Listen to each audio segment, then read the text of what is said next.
Ahoy there, matey, it's Dr. Nought, and this is Steve Jackson's Sorcery Part 4. I'm apparently a pirate today, and also utterly confused, unsure what to do, but we're going to head over to this thing, touch it, and in theory, be teleported right here. Yeah, you think that's going to work? I don't, but let's give it a go, because I'm running out of ideas. You cannot help but shiver. You are back amongst the haunted, powerful towers of the inner college. Cross the waters and push your way inside the crumbling tower without knowing what you might find. From the doorway comes a steady, clock-like ticking sound. You step inside and the ticking grows louder. Something heavy swooshes slowly past over your head. The looming presence is oddly comforting, and you find your eyelids starting to close. Do I have a Wake Yamas spell? Or some caffeine? The chamber is an empty space of old flagstones. A few weeds have broken through here and there, and it looks like there was once some kind of soft furnishing on the floor, but it has long since rotted away. You count 3 exits, spaced evenly around the edge of the bell-shaped tower. A great weight settles around your body. Let's go! You wander out into the middle of the floor, but you cannot keep your eyes open. You lie down where you stand in the middle of the floor and are quickly asleep. I got some stamina back, though. And all the while, you hear distant laughter from the east. Night has fallen. Eventually, your eyes open once more. Several hours have passed. You tilt your head to look up, and your eyelids begin to roll themselves closed. For a moment, before they shut, you catch sight of an enormous brass weight swinging past overhead. Feel yourself yawning once more. Let's get out of here. You drag yourself across the floor. Your body feels heavy and your mind is filled with fog. Dead weight is settling over your bones. This is similar to the Depression Tower, but it's the Sleepy Tower now. You crawl towards the door. How many hours have passed inside this tower now? Tiredness overtakes you again. You drop to the floor with little warning. Through it all, you feel the heat of Analan burning should your quest fail. Tower of Sleep. During the past day, you gained some gold, +5, discarded your disguise, and charmed the commander of the guard. Nice. Alright, can we get out of here? You wake up once more, and once more struggle to your feet. You fight the lethargy that fills your body, and crawl for the tower's exit. Come on. Path of stepping stones runs across the dark water and seems quite unsafe. The early morning sun makes the air glow. Path passes by the site of the invisible tower. Oh right, we did this thing. What spells could we cast? This invisible tower, I don't think we could do anything with it, right? Hover in the air, no. I'm gonna look through all the options here. Create lightning, no.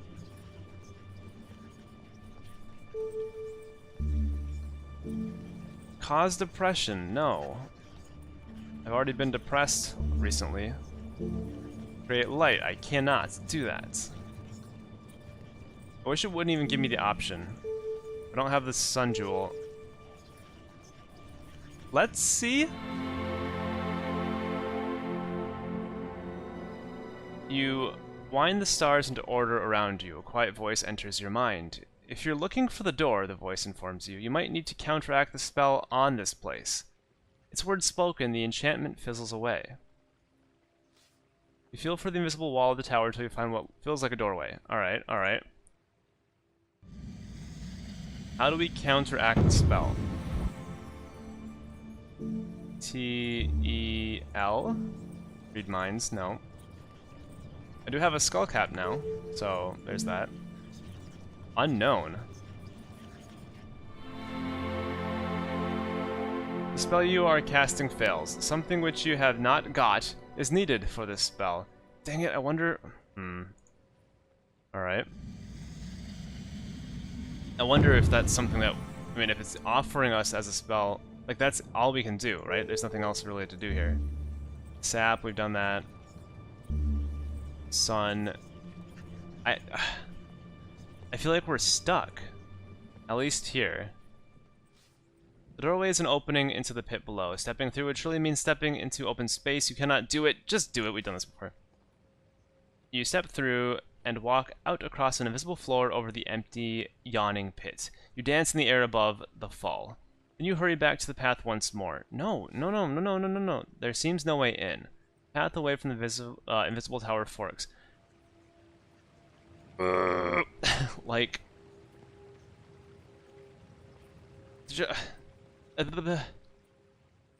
Alright, look into the dome. 1,000 shapes dance within, shifting and changing, as though you saw the reflections from the eyes of 100 different people. The effect is quite mesmeric. I don't know if I've ever heard anyone say that word like that. Mesmerizing is what I hear, not mesmeric. It's gonna burn us, right? Wait. You reach out and touch the orb, and find yourself elsewhere. No, the burning thing is right here, actually. You're sitting cross-legged in a tent. Outside you hear the clout of staff on staff mixing with the laughing of children. A figure sits behind you, strong hands massaging your shoulders. You never told me, a rich, warm voice murmurs in your ear. What was the price you told me of all those years ago? You begin to turn your head, but those strong fingers gently, firmly turn you back. Don't, or I might snap your neck bones, you frail old bird. The voice laughs. You're not as you were. The truth of the words lands heavily on your heart. You look down at your hands. Bones rise from the skin like struts below a stretched tent skin. You are suddenly old. You succeeded. Every child knows that. You told me there was a price. I fear you would die young, but you did not. So, what was it? As the voice speaks, the knowledge of what it asks rises into your mind. Let's talk. It is a terrible thing, you reply. Words forming of their own accord inside your mouth. I cannot die. The voice laughs. Everyone can die. You only need to fall off a ladder. If I die, all will be undone, you reply. I am cursed, and do not know how to shift that curse. There are mages, witches, alchemists everywhere, but you can only shake your head. Only one understands the curse upon me, and that was the man who gave it to me. Then perhaps you will meet him again. I am sure of it, you reply. You shake yourself. You are back outside the glass dome. Let's touch it again. Now we just see what we saw before, eh? I'm running, like... Okay, we've been everywhere. We haven't been on the other side. Okay, so that's one thing. I have not been to the towers on the other side. No, I don't want to zap. Do you think that would burst through it? Let's try it. I'm out of ideas. You craft the spell, building up a charge of electrical energy around your palm. You fire the bolt at the orb, but nothing results. The energy from the spell does not even leave a mark on the glass. Okay.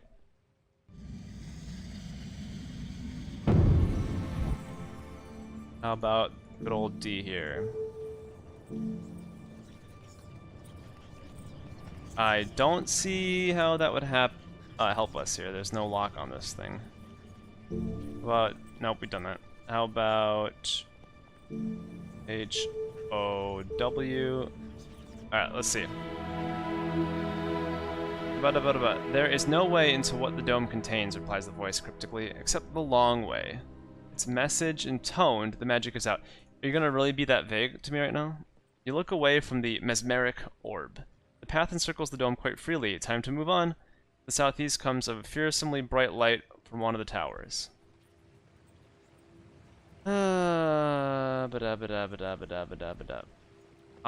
don't know what to do. So we have not been on this side. But am I going to do just all these towers too? I feel like this is not... I really thought... We clearly can't go through the Throbin doors. How in the F do we get inside this damn place? Also, this is just the edge of the universe? Apparently. Whoop, no, we don't want to walk up. Let's see, actually. Let's go off this way. Yeah, go off that way. Come on, you. Let's go. Alright, fine. I kind of just want to kill myself. But let's see what happens this way. I mean, we've been to all these places. Okay, there's a narrow opening in the gray stone. Look through it. The tower's opening is barely wide enough for you to slip inside while wearing your Anlan sword. It's a curious design, as though a normal door was built and the tower itself was stretched. You make out nothing from within. Let's just go inside. Let's just open the door. Let's go. I'm done. Let's just, whatever. We're gonna do whatever. Is this the depression room? I can't remember. Oh, right.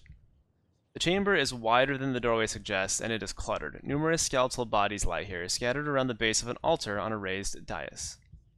Overhead, something dark and shadowy looms, indistinct. I'm ready to die. Let's do it. Pieces of skin and rags cling to the bones of the skeletons. A moment later, you have a terrible sense that somewhere, some of them have moved. Yeah, okay. You kick a nearby skeleton. The bones skitter across the floor a short way and fall still. I don't care.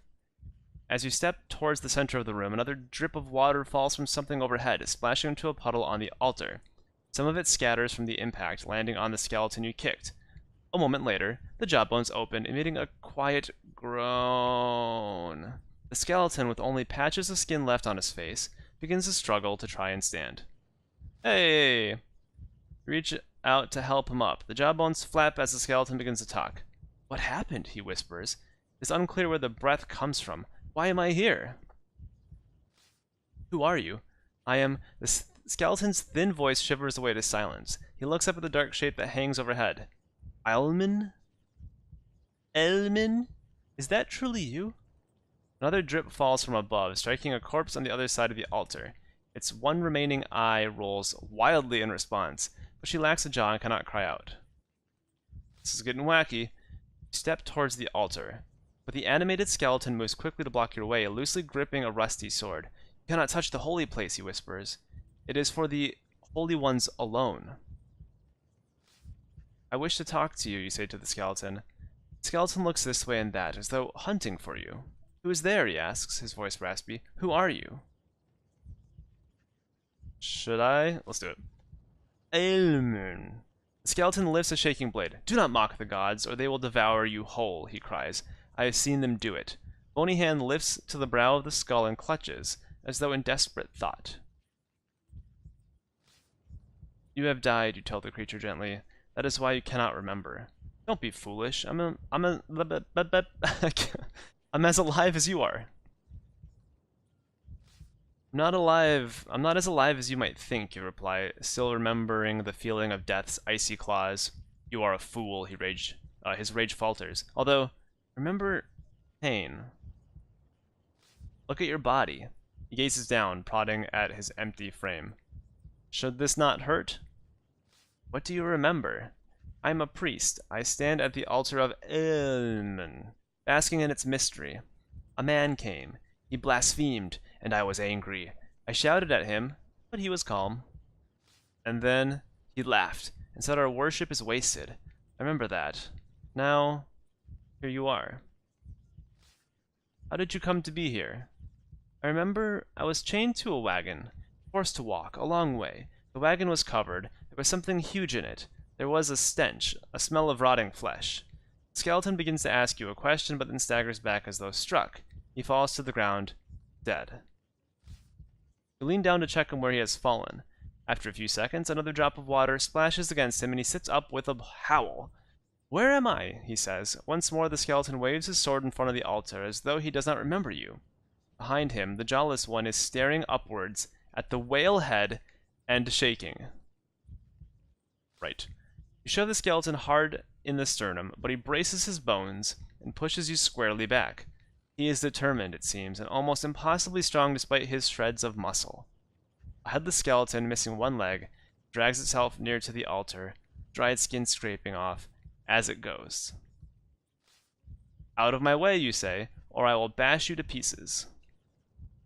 No, no, the skeleton moans, the patches of skin on his face stretching. I must protect the altar, and Elman. I do not fear death, for Elman shall protect me and always have, and always will, and always has. The skull tilts questioningly. Have we met before? Alright, let's go for it. Let's dance. There is no way forwards except through the foul creature. You draw your blade. He gasps! You cannot tell whether in anger or pain. Arm shaking, he lifts a rusted sword. Elman shall be protected, he whimpers.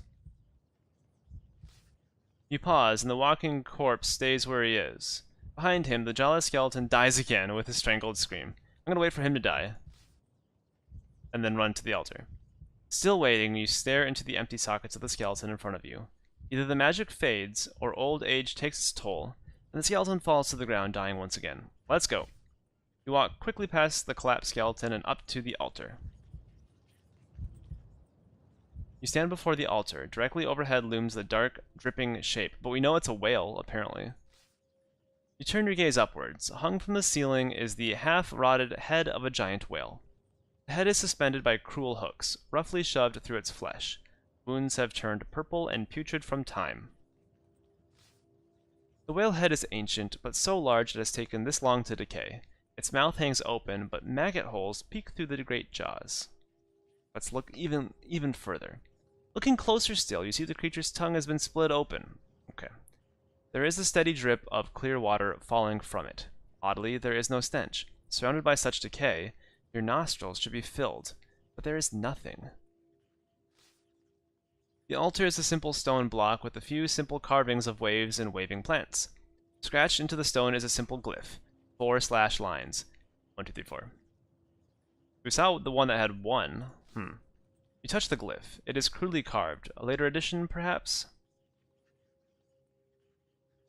You untop one of your empty vials and hold it out, filling it from the water dripping from the whale's mouth. Holy water. Okay. You climb up onto the altar, the great head now within arm's reach.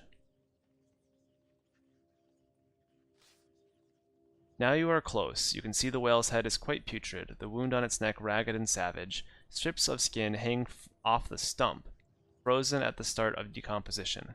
Its great mouth hangs open, but you could easily fit inside. The iron hooks holding it aloft were roughly shoved in.